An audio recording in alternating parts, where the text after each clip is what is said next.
And the yen recipe ni ye fried chicken. I bet you walk na me hen. And see me use 4 pounds of chicken thigh. And I feel me chin dry thyme and all pepper seasoning. Me do gunam de blended mixture of onion, garlic, ginger, natural mixed spices na chili pepper. And so gunam din suka kra egu ho. Na ye sijado ye benua na a steam kama na afide. Yeba start the year chill. Inti Miss So and subscribe to me YouTube account. Search and subscribe Max Kitchen. And say no more ye better because you person chill. E dango sijado no order. Na di isam kakra. Now it is some kakra choma kokon.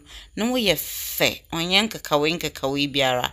Hint order na yi wakokon is a gum kanka. Na ma tunobo.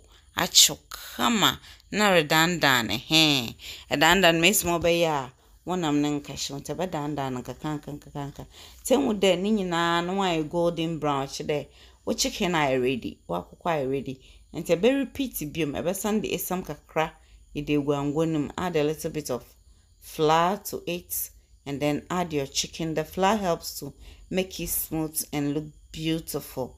Ye yen chicken no ya chiwe.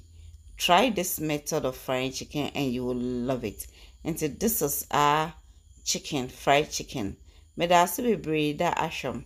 Me so follow more TikTok Max GH and a search me YouTube account Max Kitchen. Me wo recipes bebre wo ho na hwe na ye nyina yensua adembom.